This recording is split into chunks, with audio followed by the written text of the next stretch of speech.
नमः संस्कृताय। प्रिय संस्कृत मित्राणि, संस्कृत सेवा में आप सभी का स्वागत है। हम लोग पढ़ रहे हैं एमपी वर्ग 2 वर्ग 1 और एमपी के लिए हम लोग लेकर के आए हैं प्रश्नोत्तरी 30 प्रश्नों की। तो आइए हम लोग देखते हैं वेद भाग में क्या प्रश्नोत्तरी दी हुई है। तो दिया है कि माध्यन्दिन संहितायाम अनुदात्त स्वर चिन्हम कुत्र दिए थे। अर्थात कहने का मतलब यह हुआ कि माध्यन्दिन संहिता में जो अनुदात्त स्वर का चिन्ह है वह कहाँ दिया जाता है। क्या ऊपर दिया जाता है, क्या नीचे दिया जाता है, क्या तिर्यक तिरछा दिया जाता है, क्या सर्वतः, क्या सभी ओर दिया जाता है, क्या आधा दिया जाता है। तो जो माध्यन्दिन संहिता में जो अनुदात्त स्वर का चिन्ह होता है वह सर्वदा आधा दिया जाता है, नीचे दिया जाता है। उत्तर आपका सी सही हो जाएगा। अब कहा कि माध्यन्दिनम शाखा कस्य वेदस्य, जो माध्यन्दिन शाखा है वह किस वेद की शाखा है। यदि आपसे पूछ ले तो आप क्या बताएंगे गुरुजी कि माध्यन्दिन शाखा किस वेद की शाखा है। तो क्या यजुर्वेदस्य, क्या यजुर्वेद की, क्या ऋग्वेदस्य, क्या ऋग्वेद की, और क्या अथर्ववेदस्य, क्या अथर्ववेद की, कस्यापिना, क्या किसी की नहीं। तो आपको बता दें गुरुजी माध्यन्दिन शाखा जो है यजुर्वेद की है। अब आपको हम बता दें यजुर्वेद ऐसे लिखेंगे यजुर्वेद, ठीक है ना। यजुर्वेद की 2 शाखाएं हैं, ठीक है ना। माध्यन्दिन, वासनी। माध्यन्दिन शाखा को ही वासनी शाखा भी कहते हैं। क्या कहते हैं गुरुजी? माध्यन्दिन शाखा को ही वासनी शाखा भी कहते हैं, ठीक है ना। और काण्व शाखा कौन सी? माध्यन्दिन पहली है, माध्यन्दिन, ठीक है। माध्यन्दिन पहली शाखा हो गई और दूसरी हो गई काण्व शाखा। ये दोनों शाखाएं जो हैं यजुर्वेद की हैं। कौन कौन सी? तो यजुर्वेद की जो शाखा है पहली माध्यन्दिन हो गई और दूसरी हो गई काण्व।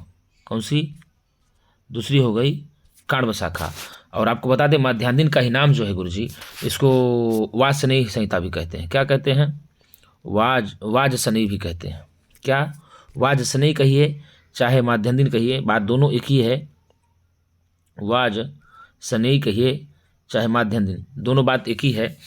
तो जो माध्यन्दिन शाखा कस्य वेदस्य, तो यजुर्वेद की है। यजुर्वेद की 2 शाखाएं प्राप्त होती हैं। कौन कौन सी? तो बताया आपको, वाजसनेयी शाखा या माध्यान्दिन कहिए और चाहे काण्व कहिए, ये चाहे आप काण्व शाखा कहिए, दोनों ये यजुर्वेद की शाखाएं हैं। अब आपको बता दें कि यजुर्वेद के 2 भाग हैं। यजुर्वेद के 2 भाग हैं। कितने भाग हैं गुरुजी? यजुर्वेद के 2 भाग हैं। कौन कौन सा? तो बताइए। शुक्ल है और दूसरा है कृष्ण, ठीक है। शुक्ल यजुर्वेद और दूसरा कृष्ण यजुर्वेद, ठीक है। एक आदित्य संप्रदाय है, एक का संप्रदाय आदित्य है, ठीक है ना। क्या कहा? एक का संप्रदाय कौन सा है? आदित्य संप्रदाय है। एक का संप्रदाय है ब्रह्म संप्रदाय। कौन सा गुरुजी? एक का आदित्य संप्रदाय है और एक का ब्रह्म संप्रदाय माना जाता है, ठीक है।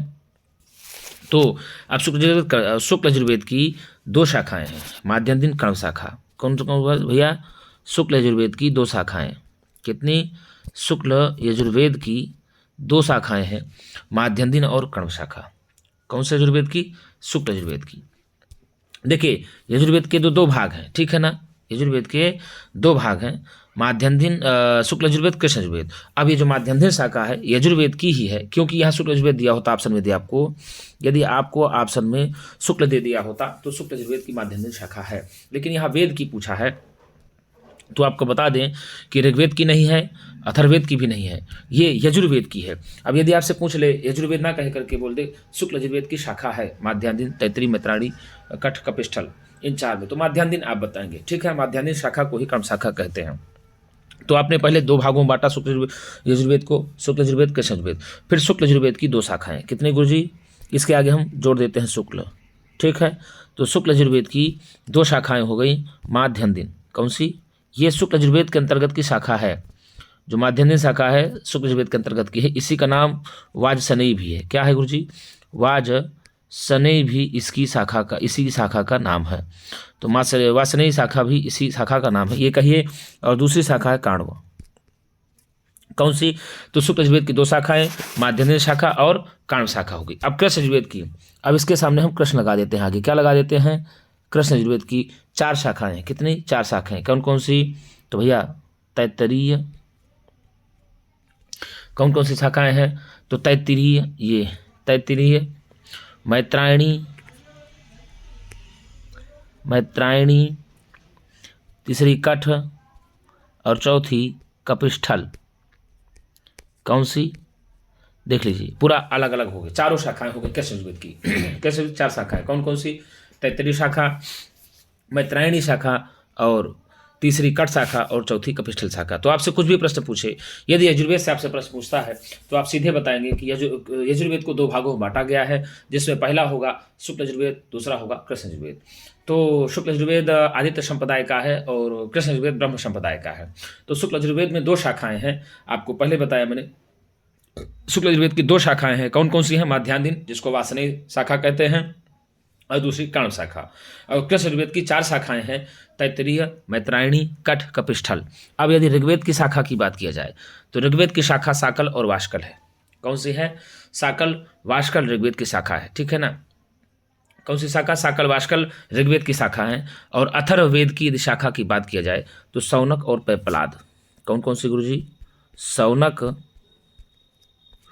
पैपलाद, ये शौनक पैपलाद शाखा है अथर्ववेद की। और ऋग्वेद की शाखा आपको बता दें गुरुजी, साकल वाष्कल है। कौन कौन सी है? तो ऋग्वेद की है साकल और वाष्कल, ठीक है। ऋग्वेद की साकल वाष्कल हुई। और यजुर्वेद की हमने बता ही दिया आपको कि माध्यान्दिन, वासनेयी और काण्व, तैत्तरीय, मैत्रायणी, कठ, कपिष्ठल, ये सब ऋग्वेद की यजुर्वेद की हुई। और अथर्ववेद की है शौनक पैपलाद शाखा। तो इस प्रकार से इसका उत्तर गया माध्यान्दिन शाखा का यजुर्वेद में, ए में ऑप्शन उत्तर चला जाएगा। ठीक, आगे देखते हैं। ईशावास्योपनिषद किस संहिता से संबद्ध है? ईशावास्योपनिषद का संबंध किस संहिता से लिया गया है? क्या गर्ग संहिता से, क्या काण्व संहिता से, क्या ऋग्वेद संहिता से, क्या पराशर संहिता से? तो ईशावास्योपनिषद ऋग्वेद से काण्व संहिता से लिया गया। किस भैया? काण्व संहिता से। तो काण्व संहिता के 40वें अध्याय से लिया गया है। ईशावास्योपनिषद काण्व संहिता में 40वें अध्याय से लिया गया, शुक्ल यजुर्वेद के 40वें अध्याय से लिया गया है। और ईशावास्योपनिषद में 18 मंत्र हैं। कितने मंत्र हैं गुरुजी? 18 मंत्र हैं। उसका पहला मंत्र है ईशावास्यमिदं सर्वं यत्किंच जगत्यां जगत् तेन त्यक्तेन भुञ्जीथा मा गृधा कस्य सिद्धनम। तो यहाँ पर कहा गया है संभूति असंभूति की बात किया गई है, ठीक है ना। और इसमें आत्मा की भी बात की गई है। ये काण्व संहिता के 40वें अध्याय से लिया गया, शुक्ल यजुर्वेद के 40वें अध्याय से लिया गया है, ठीक है ना गुरुजी। तो इस प्रकार से आप ईशावास्योपनिषद की बात करेंगे, ठीक है। आगे दिया हुआ है क्या? याज्ञवल्क्य का संबंध किस वेद से है? याज्ञवल्क्य का संबंध किस वेद से है गुरुजी? क्या ऋग्वेद से है, क्या शुक्ल यजुर्वेद से है, क्या सामवेद से है, क्या कृष्ण यजुर्वेद से है? यदि आपसे पूछ ले कि याज्ञवल्क्य का संबंध किस वेद से है, तो आपको क्या बताएंगे गुरुजी? तो याज्ञवल्क्य का संबंध यहाँ पर शुक्ल यजुर्वेद से है। किस वेद से है? तो याज्ञवल्क्य का संबंध शुक्ल यजुर्वेद से है। किससे गुरुजी? शुक्ल यजुर्वेद से। और ऋग्वेद से जानते हैं किसका संबंध है? आपको बता दें कि पाणिनि शिक्षा ऋग्वेद से ली गई है। कौन सी शिक्षा? यदि आपसे पूछ ले कि पाणिनि शिक्षा कहाँ से ली गई है, तो ऋग्वेद से ली गई है। और स्वरांकसा शिक्षा भी ऋग्वेद से ली गई है।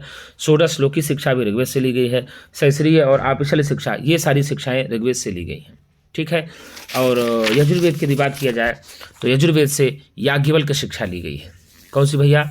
याज्ञवल्क्य शिक्षा यजुर्वेद से संबंधित है।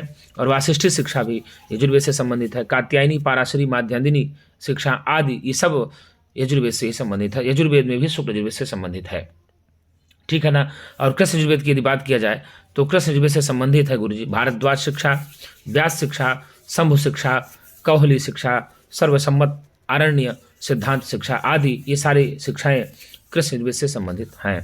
यदि सामवेद से बात किया जाए तो गुरुजी सामवेद में है गौतमी शिक्षा, कौन सी है? आपसे अगर प्रश्न पूछता है कि सामवेद में शिक्षा कौन संबंधित है, तो गौतमी शिक्षा हो गई, लोमसी हो गई, कौन सी? लोमसी शिक्षा हो गई, और जो है नारदीय शिक्षा, ये तीनों पूछता है प्रश्न में, पॉपुलर हैं। कौन सी? गौतमी पहला कहा, गौतमी, और दूसरा क्या कहा गुरुजी?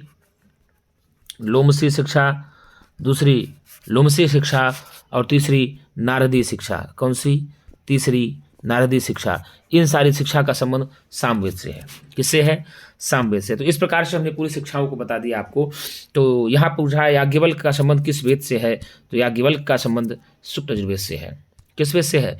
याज्ञवल्क्य का संबंध शुक्ल यजुर्वेद से माना जाता है। ठीक है, आगे देखिए, शुक्ल यजुर्वेदस्य शाखा अस्ति, शुक्ल यजुर्वेदेन संबद्धा अस्ति। क्या कहा कि शुक्ल यजुर्वेदस्य शाखा अस्ति। प्रश्न क्या आया गुरुजी? शुक्ल यजुर्वेदस्य शाखा अस्ति, शुक्ल यजुर्वेद की शाखा है, या शुक्ल यजुर्वेदेन संबद्धा अस्ति, शुक्ल यजुर्वेद से संबद्ध है, या शुक्ल यजुषः शाखा वर्तते, शुक्ल यजुर्वेद की शाखा है। क्या सांख्यायन, क्या शौनक, क्या राणिनीय, क्या माध्यन्दिन। तो आपको हमने बता दिया कि माध्यन्दिन संहिता या माध्यन्दिन शाखा का संबंध शुक्ल यजुर्वेद से है। किससे गुरुजी? माध्यन्दिन शाखा का संबंध शुक्ल यजुर्वेद से है। आप एकदम निश्चिंत होकर के उत्तर लगाएंगे। और यदि सांख्यायन का पूछ ले, किसके पूछ ले? सांख्यायन, आसुनायन, मांडूकायन, ये सब संबंध ये ऋग्वेद से माना जाएगा। ठीक है, आसुनायन, सांख्यायन, मांडूकायन, ये सब साकल, वाष्कल, आसुनायन, सांख्यायन, मांडूकायन, इन सब का संबंध जो है ऋग्वेद से है। शौनक का जो है गुरुजी अथर्ववेद से है। शौनक शाखा और पैपलाद, शौनक के बाद पैपलाद भी, कौन सा? पैपलाद। शौनक और पैपलाद का संबंध, शाखा का संबंध अथर्ववेद से है। रामायणीय, जैमिनीय, ठीक है ना, और कौथुम, रामायणीय और जैमिनीय, ये सब सामवेद से संबंधित है। किससे? इसका संबंध गुरुजी सामवेद से है, ऐसे लगा दीजिए, साम से है। इसका अथर्व से है, किससे है? अथर्ववेद से है। और इसका जो है ऋग्वेद से है। ठीक है ना गुरुजी, इसका संबंध किससे है? ऋग्वेद से है। तो सांख्यायन का ऋग्वेद से संबंध है, शौनक का अथर्ववेद से संबंध है, और जो है रामायणी का सामवेद से संबंधित है। यहाँ पर बचा एक शुक्ल यजुर्वेद माध्यन्दिन संहिता का संबंध शुक्ल यजुर्वेद से है। आप उत्तर लगाएंगे सी। माध्यन्दिन शाखा से संबद्ध वेद है। क्या कहा? माध्यन्दिन शाखा से संबद्ध वेद है। यह माध्यन्दिन संहिता किस वेद से संबद्ध है?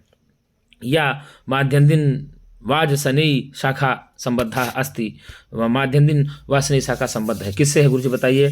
क्या कृष्ण यजुर्वेद से, क्या शुक्ल यजुर्वेद से, क्या सामवेद से, क्या अथर्ववेद से? तो गुरुजी शुक्ल यजुर्वेद से हो जाएगा। माध्यन्दिन चाहे वाजसनेयी संहिता कहिए, चाहे काण्व संहिता कहिए, ये दोनों का संबंध शुक्ल यजुर्वेद से है। किसका किसका? देखो, माध्यन्दिन का भी है और काण्व संहिता का भी है। किसका है? माध्यन्दिन का, काण्व संहिता का संबंध शुक्ल यजुर्वेद से है। किससे है गुरुजी? शुक्ल यजुर्वेद से है। और आपको बता दें कृष्ण यजुर्वेद का है तैत्तिरीय, मैत्रायणी, कटकपिष्ठल, कृष्ण यजुर्वेद से संबंध है। सामवेद से है रामायणीय, कौथुम, रामायणीय, जैमिनी है। और अथर्ववेद से शौनक और पैपलाद का संबंध अथर्ववेद से हो जाता है, जैसा कि भी आपको हमने पिछले वीडियो में बताया, पिछले उसमें बताया। आगे दिया ईशावास्योपनिषद कस्य वेदस्य अंतिमो अध्यायः। ईशावास्योपनिषद किस वेद का अंतिम अध्याय है? तो ये क्या ऋग्वेद का है, क्या सामवेद का है, क्या अथर्ववेद का है, क्या यजुर्वेद का है? तो ईशावास्योपनिषद किस वेद का अंतिम अध्याय है? तो भैया शुक्ल यजुर्वेद का 40वें अध्याय का अंतिम अध्याय है। किसका है गुरुजी? शुक्ल यजुर्वेद के 40वें अध्याय का है। ठीक है ना, ईशावास्योपनिषद शुक्ल यजुर्वेद के 40वें अध्याय का अंतिम भाग है। तो आप सीधे कहेंगे यहाँ पर गुरुजी लगा देंगे उत्तर यजुर्वेद का। यजुर्वेद के 40वें अध्याय का है। इसका है 40वें अध्याय का है। और मंत्र कितने हैं? 18 मंत्र हैं। कितने मंत्र हैं गुरुजी? 18 मंत्र हैं। इसका प्रारंभ ही होता है ईशावास्यम से। किससे प्रारंभ होता है गुरुजी? ईशावास्यम से प्रारंभ होता है ईशावास्योपनिषद का। तो उसमें कहा ही गया है ईशावास्यमिदं सर्वं यत्किंच जगत्याम जगत तेन त्यक्तेन बुंजीथाः मा गृधः कस्य सिद्धनम्। ठीक है ना, इसमें कहा गया है। ठीक है ना, ये सब बताया गया है। और ये छोटा उपनिषद है किंतु महत्व की दृष्टि से बहुत बड़ा माना जाता है। ठीक है ना, सर्वोपरि माना जाता है।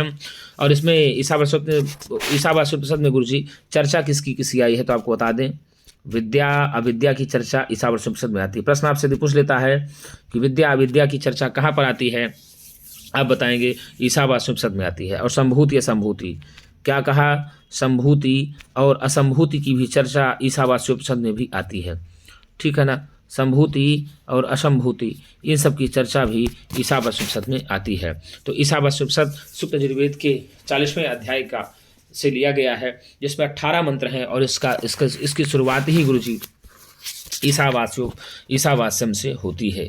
किससे होती है? ईशावास्यम से। ईशावास्योपनिषद की शुरुआत होती है, किससे होती है? ईशावास्यम से।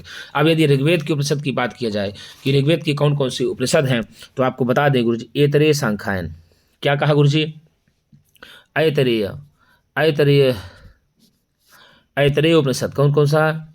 ये ऐतरेय और सांख्यायन, ये ऐतरेय सांख्यायन आपकी जो उपनिषद है ये ऋग्वेद की है। कौन सी है गुरुजी? ऋग्वेद की उपनिषद है ऐतरेय सांख्यायन। सांख्यायन को ही कौशितक भी कहते हैं। क्या कहते हैं गुरुजी? सांख्यायन को ही कौशितक भी कहते हैं। क्या कहते हैं? सांख्यायन का नाम एक कौशितक उपनिषद है। चाहे आप पूछ ले आपसे कि ऐतरेय उपनिषद किस उपनिषद से किस वेद से संबंधित है, आप बताएंगे ऋग्वेद से संबंधित है। सांख्यायन उपनिषद किस वेद से संबंधित है, आप ऋग्वेद से बताएंगे। या कौशितक उपनिषद किस वेद से संबंधित है, तो आप ऋग्वेद से बताएंगे। और सामवेद की उपनिषद की यदि बात किया जाए गुरुजी, तो आप सामवेद की उपनिषद बताएंगे कि सामवेद का है छांदोग्योपनिषद। यदि आपसे पूछ ले कि छांदोग्योपनिषद का संबंध कहाँ से है, क्या कहा? छांदोग्योपनिषद एक हुआ, छांदोग्योपनिषद ये एक हुआ गुरुजी। और दूसरा हुआ केनोपनिषद। कौन सा? केनोपनिषद। केनोपनिषद इसका भी संबंध सीधे सीधे सामवेद से है। तो सामवेद की दो उपनिषदें हैं, छांदोग्य उपनिषद है और केनोपनिषद। छांदोग्य और केनोप का संबंध सीधे सीधे आप लगा देंगे कि सामवेद से है। यदि अथर्ववेद के उपनिषद की बात किया जाए तो अथर्ववेद में प्रश्नोपनिषद कौन सा भैया? प्रश्नोपनिषद, मुंडकोपनिषद, ठीक है ना। और मांडुक्योपनिषद, ये प्रश्न मुंडक मांडुक्योपनिषद हो जाएगा। तो प्रश्नोपनिषद, मुंडकोपनिषद, मांडुक्योपनिषद इसका संबंध आपका जो है अथर्ववेद की उपनिषदें हैं। और यजुर्वेद की उपनिषदों की बात किया जाए तो गुरुजी आपको बता दें कि शुक्ल यजुर्वेद की दो उपनिषदें हैं, ईशावास्य उपनिषद है और बृहदारण्यक उपनिषद।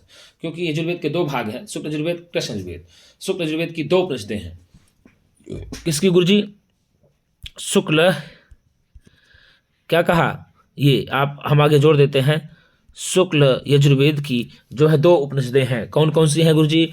तो एक हमने बताया आपको ईश उपनिषद, जिसको कहते हैं ईशोपनिषद, और दूसरी है गुरुजी बृहदारण्यक उपनिषद। कौन सी है? दूसरी है बृहदारण्यक उपनिषद है, दूसरी बृहदारण्यक उपनिषद है और पहली ईशोपनिषद है। तो शुक्ल यजुर्वेद की दो उपनिषदें हैं। और आपको बता दें कृष्ण यजुर्वेद की, किसकी? इसी के आगे हम जोड़ देते हैं कृष्ण।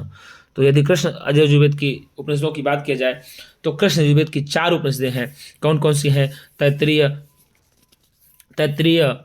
मैत्रायणी, कठ, कपिष्ठ। तैत्तिरीय उपनिषद, कठोपनिषद का भी संबंध कृष्ण यजुर्वेद से है और तैत्तिरीय उपनिषद का संबंध कृष्ण यजुर्वेद से है। मैत्रायणी उपनिषद का संबंध कृष्ण यजुर्वेद से है और श्वेताश्वतर उपनिषद का भी संबंध कृष्ण यजुर्वेद से है। और आपको बता दें महानारायणी उपनिषद का भी संबंध कृष्ण यजुर्वेद से है। तो प्रश्न आपसे कुछ भी पूछे आप आराम से उत्तर लगा देंगे। ऋग्वेद की दो उपनिषदें हैं, ऐतरेय सांख्यायन, इसी का नाम कौशितक है, ठीक।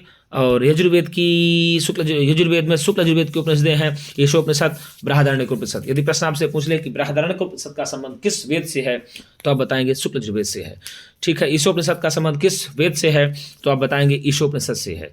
अब उसके बाद कहा कृष्ण यजुर्वेद की उपनिषदें हैं, तैत्तिरीय उपनिषद, कठोपनिषद, श्वेताश्वतरोपनिषद, मैत्रायणी उपनिषद, महानारायणी उपनिषद, ये सारी उपनिषदें जो हैं कृष्ण यजुर्वेद की हैं। और सामवेद की यदि बात किया जाए तो सामवेद की बता दें आपको छांदोग्योपनिषद और केनोपनिषद, ये दोनों उपनिषदों का संबंध सामवेद से है। और अथर्ववेद की बात किया जाए तो प्रश्नोपनिषद, मुंडकोपनिषद, मुंडक उपनिषद और मांडुक्य उपनिषद। प्रश्न, मुंडक, मांडुक्य अथर्ववेद की हैं। कौन कौन सी हैं अथर्ववेद की? तो प्रश्न, मुंडक और मांडुक्य, प्रश्न, मुंडक मांडुक्य उपनिषद का संबंध अथर्ववेद से है। तो यहाँ पूछा क्या है, ईशोपनिषद कस्य वेदस्य अंतिमो अध्यायः, ईशावास्योपनिषद किस वेद का अंतिम अध्याय है? तो यजुर्वेद का अंतिम अध्याय है, अर्थात यजुर्वेद के 40वें अध्याय से लिया गया है। किस अध्याय से? 40वें अध्याय से। आप ये भी लगा लेंगे, ठीक है। शुक्ल यजुर्वेद की शाखा है। शुक्ल यजुर्वेद की कौन सी शाखा है? क्या काण्वी शाखा, क्या सौनकीय शाखा, क्या राणी शाखा, क्या वास्कली शाखा? तो आपको बता दें, काण्व शाखा का संबंध शुक्ल यजुर्वेद से है। किसका भैया? काण्व शाखा का संबंध। अभी आपको हमने बताया ही था कि काण्व शाखा का संबंध चाहे माध्यान्दिन कहिए चाहे कण्व कहिए, चाहे क्या कहिए गुरु जी, माध्यान्दिन कहिए और चाहे काण्व शाखा कहिए, दोनों शाखाएं शुक्ल यजुर्वेद की हैं। किसकी है गुरु जी? शुक्ल यजुर्वेद की हैं। और सौनकीय शाखा है अथर्ववेद की। अभी आपको हमने बताया ही है वीडियो में। तो अथर्ववेद की शाखा है सौनकीय शाखा। और जैमिनीय, रायणानीय और कौथुमीय, तो कौथुम, जैमिनीय, रायणानीय शाखा का संबंध सामवेद से है। किससे है गुरु जी? इसका संबंध सामवेद से है। और शाकल, वाष्कल, इसका संबंध गुरु जी सीधे सीधे ऋग्वेद से हो जाएगा। क्या हो जाएगा? इसको लिख सकते हैं आप। देखिए, इसके आगे आप ऐसे आराम से लिख दें ऋग्वेद। कौन सा वेद? ऋग्वेद। यहाँ सामवेद, यहाँ अथर्ववेद, ठीक है। वाष्कल का संबंध ऋग्वेद से है, राणानी का संबंध सामवेद से है, और शौनकी का संबंध अथर्ववेद से है, और काण्वी शाखा का संबंध शुक्ल यजुर्वेद से है। चलिए आगे देख लेते हैं क्या दिया है। आगे दिया, कस्मिन् वेदे मंत्रैः सह विनियोग वाक्यानाम संग्रहो नास्ति। किस वेद में मंत्रों के साथ विनियोग वाक्यों का संग्रह नहीं है? किस वेद में मंत्रों के साथ विनियोग वाक्यों का संग्रह नहीं है? क्या ऋग्वेदे, क्या यजुर्वेदे, क्या कृष्ण यजुर्वेदे, क्या अथर्ववेदे? तो भैया शुक्ल यजुर्वेदे। क्या कहा? शुक्ल यजुर्वेद में नहीं है, ठीक है। अब यदि आपसे एक बार हम चर्चा कर लेते हैं कि ऋग्वेद के आचार्य कौन है, तो ऋग्वेद के आचार्य है पैल। कौन है गुरुजी? ऋग्वेद के आचार्य है पैल। और यजुर्वेद के आचार्य, शुक्ल नहीं, यजुर्वेद के आचार्य है वैशंपायन। कौन है गुरुजी? यजुर्वेद के आचार्य हैं वैशंपायन। और सामवेद के आचार्य हैं जैमिनी। और अथर्ववेद के आचार्य हैं सुमंतु, ठीक है ना। अथर्ववेद के आचार्य कौन है गुरुजी? सुमंतु। ये चर्चाएं आपसे हमने कर लिया। तो यदि आपसे आचार्य की बात करता है कि ऋग्वेद के आचार्य कौन है, तो आप बताएंगे पैल हैं। यजुर्वेद के आचार्य कौन है? वैशंपायन है। सामवेद के आचार्य कौन है? तो जैमिनी है। अथर्ववेद के आचार्य कौन है? सुमंतु हैं, ठीक है ना। और ये जो कृष्ण यजुर्वेद है और शुक्ल यजुर्वेद है, ये दोनों ही यजुर्वेद का भाग है। किसका भाग है? यजुर्वेद का भाग हुआ शुक्ल यजुर्वेद और कृष्ण यजुर्वेद, ठीक है ना गुरुजी। तो ऐसे आप उत्तर लगाएंगे। तो यहाँ पूछा है कस्मिन् वेदे मंत्रैः सह विनियोग वाक्यानाम संग्रहो नास्ति, तो शुक्ल यजुर्वेद में नहीं है। आगे दिया कि वाजसनेयी संहिता कस्य वेदस्य संहिता अस्ति। वाजसनेयी संहिता किस वेद की संहिता है? क्या ऋग्वेदस्य, क्या शुक्ल यजुर्वेदस्य, क्या कृष्ण यजुर्वेदस्य, क्या अथर्ववेदस्य? देखिए अभी प्रश्न आया था माध्यान्दिन संहिता के बारे में, अब यहाँ पूछ लिया वाजसनेयी संहिता के बारे में। तो यहाँ देखिए ऑप्शन में दे भी दिया, एक जगह शुक्ल यजुर्वेद लगा दिया, एक जगह कृष्ण यजुर्वेद लगा दिया। अब आपको उत्तर में छांटना होगा कि शुक्ल यजुर्वेद की होगा कि कृष्ण यजुर्वेद का होगा। तो आपको हमने पहले बताया था कि वाजसनेयी कहिए चाहे माध्यान्दिन कहिए, बात एक ही है। ये दोनों संहिता शुक्ल यजुर्वेद से संबंधित है। शुक्ल यजुर्वेद की दो संहिता हैं, हमने आपको पहले बताया था, वाजसनेयी संहिता और काण्व संहिता। कौन संहिता? ये काण्व संहिता, वाजसनेयी संहिता शुक्ल यजुर्वेद से संबंधित हैं, ठीक है। और तैत्तिरीय, मैत्राणी, कठ, कपिष्ठल, ये सब संहिताएं कृष्ण यजुर्वेद से हैं। कौन कौन सी हैं? तो अभी हमने आपको बताया था पिछले ही में, इसमें तैत्तिरीय, ठीक है, ये मैत्रायणी, कठ और कपिष्ठल, कठ और कपिष्ठल, तैत्तिरीय, मैत्रायणी, कठ, कपिष्ठल, इनका संबंध कृष्ण यजुर्वेद से है। ऋग्वेद से संबंधित है शाकल, वाष्कल, और अथर्ववेद से संबंधित है शौनक और पैपला संहिता। तो यहाँ पर पूछा कि वाजसनेयी संहिता कस्य वेदस्य संहिता अस्ति, तो शुक्ल यजुर्वेदस्य। यदि यहाँ कृष्ण यजुर्वेद नहीं देता और शुक्ल यजुर्वेद नहीं देता तो यजुर्वेद दे सकता था, तो ऐसा भी ऑप्शन दे देगा। तो ऑप्शन कैसा भी रहे आपको उत्तर वही लगाना है। माध्यान्दिन शाखा मुख्यतः कुत्र उपलभ्यते? अब यहाँ पूछ लिया, देखिए माध्यान्दिन शाखा मुख्य रूप से कहाँ प्राप्त होती है? क्या महाराष्ट्र में, क्या केरल में, क्या उत्तर भारत में, क्या आंध्र प्रदेश में? तो भैया माध्यान्दिन शाखा जो है यह मुख्य रूप से जो है कहाँ प्राप्त होती है? उत्तर भारत में प्राप्त होती है। कहाँ मिलते हैं गुरुजी? माध्यान्दिन शाखा मुख्य रूप से उत्तर भारत में प्राप्त होती है। आगे देखते हैं, महिधर भाष्य से संबंधित वेद है। महिधर भाष्य से संबंधित वेद है। क्या ऋग्वेद, क्या शुक्ल यजुर्वेद, क्या अथर्ववेद, क्या सामवेद। तो महिधर भाष्य से संबंधित वेद है शुक्ल यजुर्वेद। शुक्ल यजुर्वेद का संबंध किससे है? तो महिधर भाष्य से है। किससे गुरुजी? महिधर भाष्य से शुक्ल यजुर्वेद का संबंध है। और यदि आपसे पूछ ले कि ऋग्वेद का, तो विल्सन हो गए, हिरमान हो गए, ग्रासमान, अल्फ्रेड लुडविंग हैं, ग्रिफिथ हैं, होल्डनबर्ग हैं, लालगवा है, इन सब का संबंध ऋग्वेद से है। ठीक है ना। कौशितकी ब्राह्मण का भी संबंध ऋग्वेद से है। किसका संबंध? कौशितकी ब्राह्मण का संबंध ऋग्वेद से है। और यदि अथर्ववेद की बात किया जाए, किसकी बात किया जाए, तो कौथुम शाखा जो है ये अथर्ववेद की है। और बेनफे आदि का संबंध अथर्ववेद से है। किससे गुरुजी? बेनफे आदि का संबंध जो है अथर्ववेद का है। और सामवेद की यदि बात किया जाए तो गुजरानी शाखा हो, तो ये जो स्टीवेंसन है, ये सब जो है अथर्ववेद से संबंधित होते हैं। ठीक है ना। तो ऐसे आप उत्तर इसका लगाएंगे शुक्ल यजुर्वेद। महिधर भाष्य का संबंध किससे है? शुक्ल यजुर्वेद से है। कात्यायन श्रौत सूत्र किस वेद से संबंधित है? क्या कहा? कात्यायन श्रौत सूत्र किस वेद से संबंधित है? तो आपको बता दें, अब यहाँ श्रौत सूत्रों की चर्चा आई है। तो क्या शुक्ल यजुर्वेद से है, क्या सामवेद से है, क्या अथर्ववेद से है, क्या ऋग्वेद से है? तो कात्यायन श्रौत सूत्र का संबंध गुरुजी शुक्ल यजुर्वेद से है। किसे है? शुक्ल यजुर्वेद से है। अब आपको बता दें, श्रौत सूत्रों के बारे में चर्चा सीधे से बता देते हैं। जो ऋग्वेद का श्रौत सूत्र है, पहला हम बता रहे हैं आपको ऋग्वेद का श्रौत सूत्र। तो ऋग्वेद का जो श्रौत सूत्र है ये सांख्यायन आश्वलायन है। कौन कौन सा है? ये सांख्यायन। कौन कौन सा गुरुजी? सांख्यायन श्रौत सूत्र है और आश्वलायन। ये सांख्यायन और आश्वलायन, ये जो सांख्यायन और आश्वलायन श्रौत सूत्र है यह ऋग्वेद का है। कौन सा है? सांख्यायन आश्वलायन श्रौत सूत्र ऋग्वेद का है।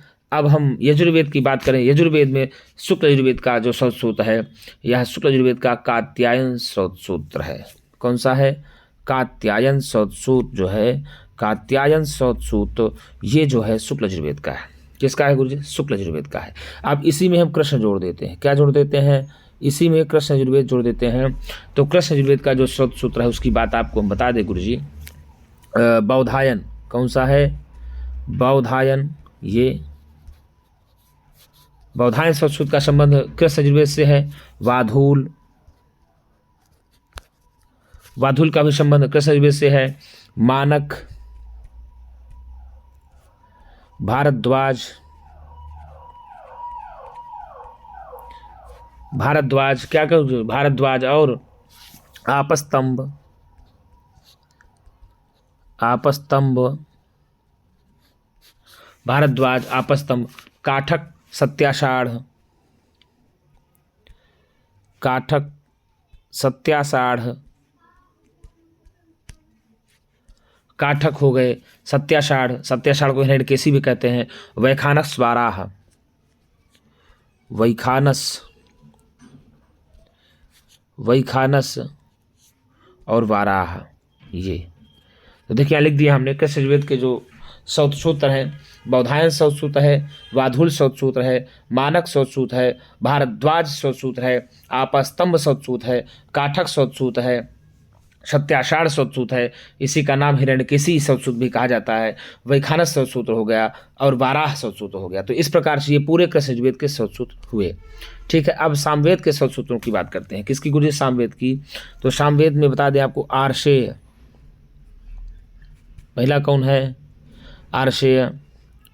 फिर दूसरा मशक, आर्षेय, मशक, आर्षेय, मशक या कल्प भी कहते हैं इसको। मशक, कल्प या मशक भी कहते हैं। ठीक है ना गुरुजी। और लाट्यायन, द्राह्यायन। ये लाट्यायन, लाट्यायन और द्राह्यायन। कौन सा? द्राह्यायन। ये द्राह्यायन। कौन कौन सा हुआ? आर्षेय सूत्र है, कल्प सूत्र, मशक कह दीजिए, चाहे लाट्यायन कहिए, चाहे द्राह्यायन। तो ये सारे श्रौत सूत्र आपके सामवेद के हैं। कौन से हैं गुरुजी? सामवेद के हैं। अब अथर्ववेद के श्रौत सूत्रों की बात किया जाए गुरुजी, तो अथर्ववेद में एकमात्र श्रौत सूत्र मिलता है वैतान श्रौत सूत्र। कौन सा? वैतान सूत्र जो है यह अथर्ववेद का है। यदि आपसे पूछ लेगा कि वैतान सूत्र कहाँ का है तो अथर्ववेद का। तो इस प्रकार से हमने पूरा बता दिया। हमने ऋग्वेद में बताया आपको सांख्यायन आश्वलायन सूत्र प्राप्त होते हैं, और शुक्ल यजुर्वेद में हमने बताया आपको कात्यायन सूत्र प्राप्त होता है, और कृष्ण यजुर्वेद में बताया आपको बौधायन हो गया, बाधुल हो गया, मानक हो गया, भारद्वाज हो गया, आपस्तंभ हो गया, काठक हो गया, सत्याषाढ़ हो गया, इसी का नाम हिरण्यकेशी भी कहा जाता है, और वैखानक स्वाराह सूत्र भी कहा जाता है। सामवेद में आर्षेय, कल्प या मशक, कल्प कहिए चाहे मशक कहिए, लाट्यायन, द्राह्यायण, ये सब सामवेद के सूत्र हैं। अथर्ववेद के सूत्र वैतान सूत्र है। ठीक है, तो यहाँ प्रश्न पूछा है कि कात्यायन सूत्र का संबंध किस वेद से है, तो कात्यायन सूत्र का संबंध शुक्ल यजुर्वेद से है। ठीक है गुरुजी। अब शिव संकल्प सूक्त किस वेद से संबंधित है? शिव संकल्प सूक्त किस वेद से संबंधित है? यदि आपसे प्रश्न पूछता है तो आप क्या बताएंगे कि शिव संकल्प सूक्त का संबंध किस वेद से है? तो गुरुजी यहाँ जो दिया गया है, क्या शुक्ल यजुर्वेद से दिया गया है, क्या सामवेद से दिया, क्या ऋग्वेद से, क्या अथर्ववेद से? तो आपको बता दें, शिव संकल्प सूक्त ऋग्वेद के 34वें अध्याय से। किससे लिया गया है? ऋग्वेद के 34वें अध्याय से शिव संकल्प सूक्त लिया गया है गुरुजी। तो आप इसका उत्तर सीधा लगाएंगे, आप ए लगाएंगे, शुक्ल यजुर्वेद से। किससे गुरुजी? शुक्ल यजुर्वेद से संबंधित है शिव संकल्प सूत्र। और ऋग्वेद से जो बता दें आपको अग्नि सूक्त है, अग्निबीडे पुरोहितम यज्ञस्य देव मृत्युजम होतारम रत्नधातमम। तो ऋग्वेद से संबंधित है, अग्नि सूक्त है। ठीक है, और शिव संकल्प सूक्त का संबंध है गुरुजी शुक्ल यजुर्वेद से। किससे है? शुक्ल यजुर्वेद से। और पृथ्वी सूक्त बहुत ही है, पृथ्वी सूक्त का संबंध है अथर्ववेद से। किसका संबंध? पृथ्वी सूक्त का अथर्ववेद से संबंधित है। वासनेय संहिता या 44 अध्याय की मस्ती। वासनेय संहिता के 40वें अध्याय में क्या है? क्या ईशावास्योपनिषद है, क्या कठोपनिषद है, क्या गीता है, क्या शिव संकल्पोपनिषद है? तो भैया 40वें अध्याय में ईशावास्योपनिषद है। ईशावास्योपनिषद का प्रारंभ ईशावास्यम से होता है। कुल 18 मंत्र हैं। कौन सा है? 18 मंत्र है। विद्या की बात आई है, संभूति असंभूति की चर्चा आई है। और कठोपनिषद जो है कठोपनिषद का भाग है। कठोपनिषद किसका है? कठोपनिषद का भाग है कृष्ण यजुर्वेद से ली गई है। कठोपनिषद का संबंध किससे है? कृष्ण यजुर्वेद से लिया गया है कठोपनिषद। ठीक है ना। और शिव संकल्पोपनिषद बता दें आपको 34वां अध्याय है। ये भी यजुर्वेद का ही है। शिव संकल्प ये शुक्ल यजुर्वेद का ही है, 34वें अध्याय का है। किसवें अध्याय का? 34वें अध्याय का। और गीता तो भगवान साक्षात भगवान के मुखार बिंदु से कही गई है। किसके मुखार बिंदु से? भगवान साक्षात भगवान कृष्ण के मुखार बिंदु से गीता कही गई है। गीयन्ते इति गीता। ठीक है, भगवता गीता इति भगवत गीता। तो सीधे गीता भगवान के मुखार बिंदु से ली गई है। यहाँ प्रश्न पूछ लिया वासनेय संहिता या 44 अध्याय की मस्ती। तो भैया ईशावास्योपनिषद है। कठोपनिषद कृष्ण यजुर्वेद से संबंधित है, और शिव संकल्पोपनिषद भी शुक्ल यजुर्वेद से है, लेकिन गुरुजी 34वें अध्याय से है। किसवें अध्याय से? 34वें अध्याय के। आगे क्या कहा? यज्ञानाम रक्षार्थम प्रार्थना वासनेय संहिता या कस्मिन् अध्याय अस्ति। तो यज्ञों की रक्षा के लिए प्रार्थना वासनेय संहिता के किस अध्याय में है? तो दूसरे अध्याय में है। किस संहिता का अध्याय में है गुरुजी? वासनेय संहिता के दूसरे अध्याय में है यज्ञों की रक्षा। किसकी रक्षा? तो भैया सीधे कहा कि यज्ञों की रक्षा जो क्या दूसरे अध्याय में। किसमें गुरुजी? दूसरे अध्याय में दे दिया गया है। कहाँ दे दिया गया है? दूसरे अध्याय में। क्या कहा? यज्ञानाम रक्षार्थम प्रजा प्रार्थना वासनेय संहितायाः कस्मिन् अध्याये अस्ति। यज्ञों की रक्षा वासनेय संहिता के किस अध्याय में दिया गया है? तो यज्ञों की रक्षा वासनेय संहिता के दूसरे अध्याय में दिया गया है। किस अध्याय में दिया गया है गुरुजी? दूसरे अध्याय में दिया गया है। तो इस प्रकार से आपका उत्तर सीधे चला जाएगा 2। क्या चला जाएगा? उत्तर आपका 2 में चला जाएगा। आइए आगे देख लेते हैं। वाजसनेय संहितायाः कस्मिन् अध्याये वासनेय संहितायाः कस्मिन् अध्याये हविष्यान्न विभागस्य वर्णनम् अस्ति। क्या प्रथमे, क्या द्वितीये, क्या तृतीये, क्या सप्तमे? तो भैया प्रथमे अध्याय। किस अध्याय में? प्रथमे। देखिए दूसरे अध्याय में दिया था क्या? यज्ञों की रक्षा। दूसरे अध्याय में क्या दिया था? यज्ञों की रक्षा। और पहले में क्या दिया कि वासनेय संहिता के कस्मिन् अध्याये हविष्यान्न विभागस्य वर्णनम् अस्ति। तो प्रथमे अध्याय में। किस अध्याय में? पहले अध्याय में हविष्य अन्न आदि का भी वर्णन या विभाग किया गया है। ठीक है ना गुरुजी। आगे देख लेते हैं। आगे दिया कि पितृयज्ञस्य वर्णनम वासनेय संहितायाः कस्मिन् अध्याये प्राप्यते। तो क्या प्रथमे, द्वितीय, तृतीय, सप्तमे? तो दूसरे अध्याय में है। किस अध्याय में है गुरुजी? दूसरे अध्याय में हो जाएगा। किसका? पितृयज्ञ से। तो जो पितृयज्ञ का वर्णन है यह वासनी संहिता के दूसरे अध्याय में दिया गया है। किस अध्याय में?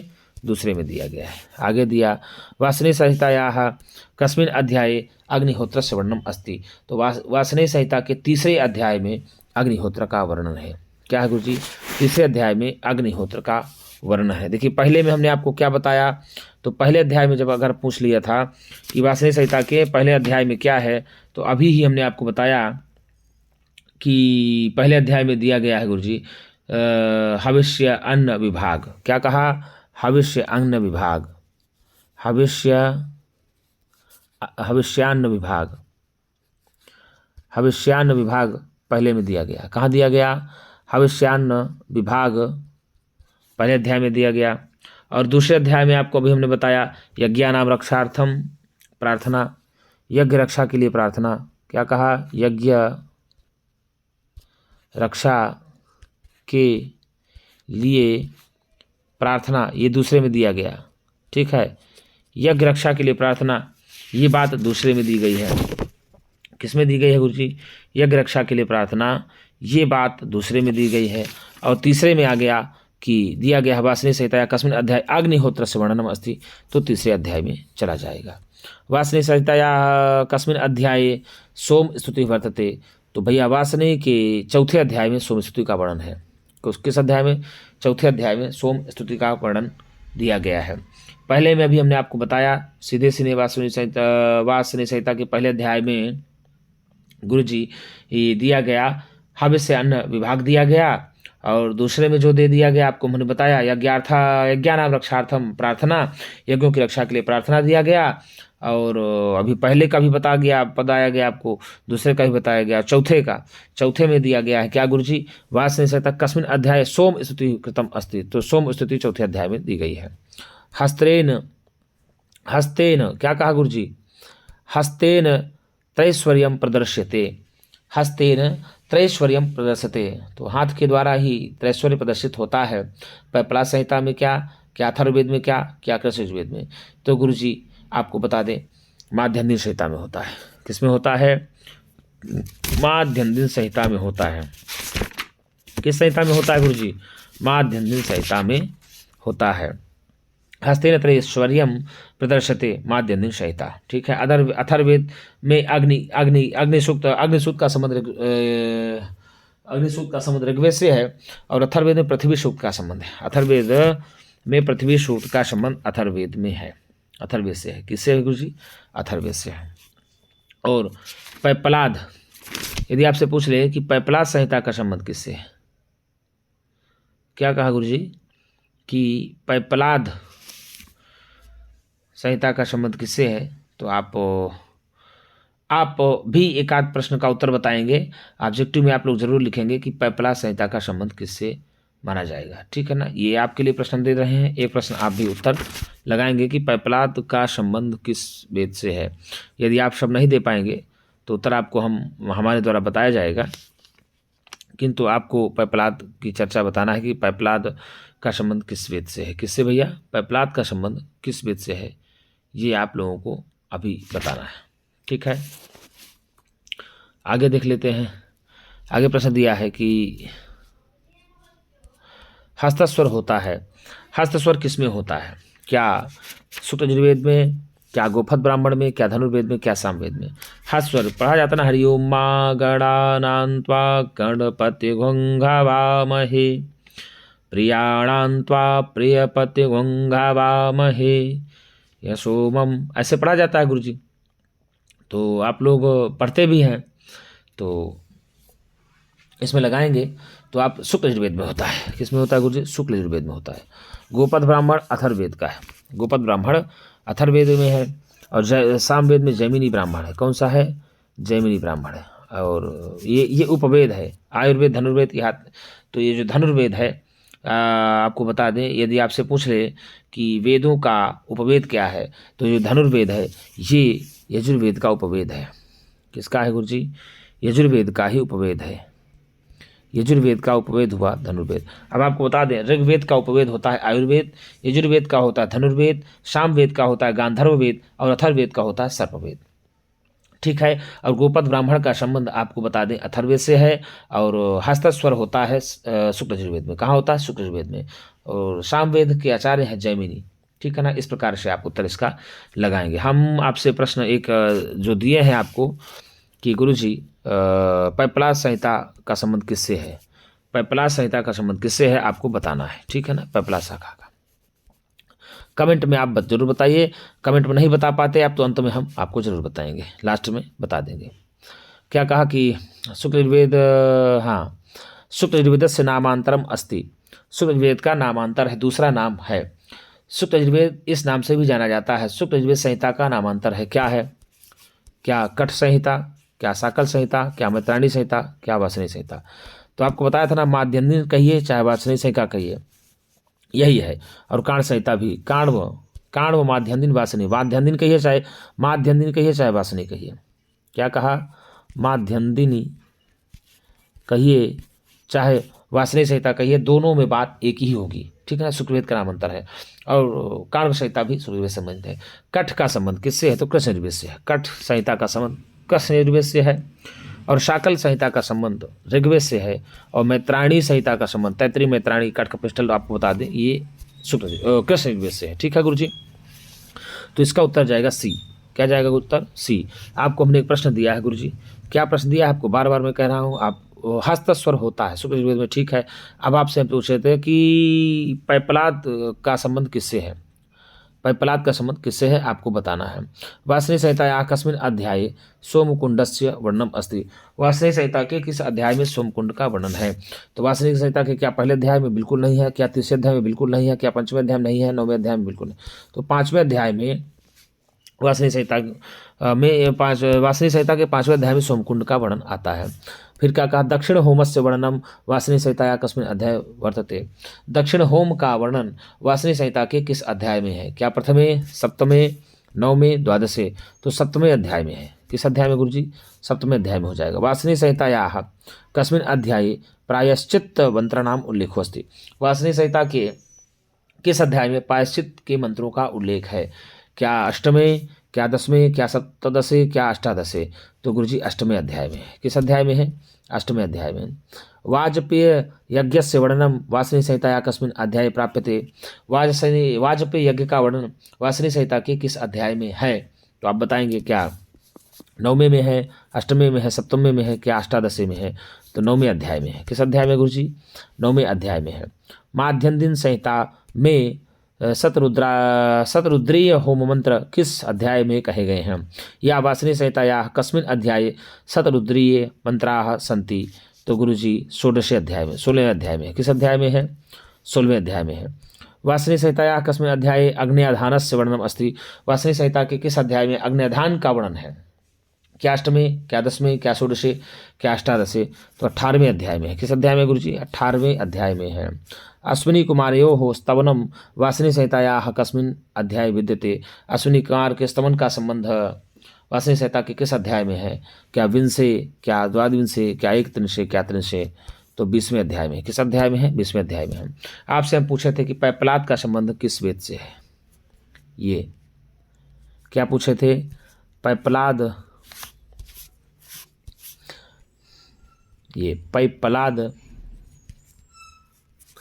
का संबंध किस वेद से है हमने आपको पूछा था। ठीक है गुरुजी, किस वेद से है? तो आपको बता दें गुरुजी अथर्ववेद से है। किस वेद से है? अथर्ववेद से है। पैपलाद का संबंध अथर्ववेद से है। ये शाखा है, शौनक और पैपलाद शाखा आपको हमने पहले ही पढ़ाया था। तो शौनक और पैपलाद शाखा का संबंध अथर्ववेद से है। तो मित्रों, ये MP वर्ग 1 के लिए पूरी वीडियो थी। यदि आपको वीडियो अच्छी लगती हो तो एक बार वीडियो को लाइक और सब्सक्राइब जरूर करें। हम प्रयास करते हैं कि आपको वेद भाग में जो भी पूछेगा इससे बाहर नहीं पूछना चाहिए। जितना भी हम आपको पढ़ा देंगे, जितना भी अपने ऑब्जेक्टिव में हम आपको रख देंगे, इससे ऊपर तो बाहर नहीं पूछना चाहिए वेद भाग को। और हम प्रयास करते हैं कि इसी ऑब्जेक्टिव में ही आपको डिस्क्रिप्टिव बना करके अच्छे से पढ़ाया जाए। 30 प्रश्नों की प्रश्नोत्तरी हम लाते हैं और आपको उत्तर सहित दे रहे हैं और व्याख्या सहित दे रहे हैं। आप आराम से उत्तर लगाइए और मस्ती से एमपी वर्ग में पास हो जाइए। तो मित्रों, तो यदि आपको वीडियो मेरी तनिक भी अच्छी लगती है तो एक बार लाइक और सब्सक्राइब करना ना भूलें। और यदि आपने अभी तक संस्कृत सेवा चैनल को देखा ना हो तो संस्कृत सेवा चैनल को खोज लीजिए, देख लीजिए। आपको नित्य इसमें सायंकालीन जो है 8 बजे रात्रि को यूपी टीजीटी के लिए पढ़ाया जा रहा है, एलटी के लिए पढ़ाया जा रहा है, बीपीएससी के लिए पढ़ाया जा रहा है। क्लास फ्री ऑफ कास्ट है और सुबह प्रातःकाल 8 बजे से आपको एमपी वर्ग 1 के लिए प्रश्नोत्तरी उपलब्ध कराई जा रही है। तो मित्रों, आज के लिए इतना ही। हम पुनः एक नई वीडियो के साथ मिलेंगे। तब तक के लिए नमः संस्कृताय।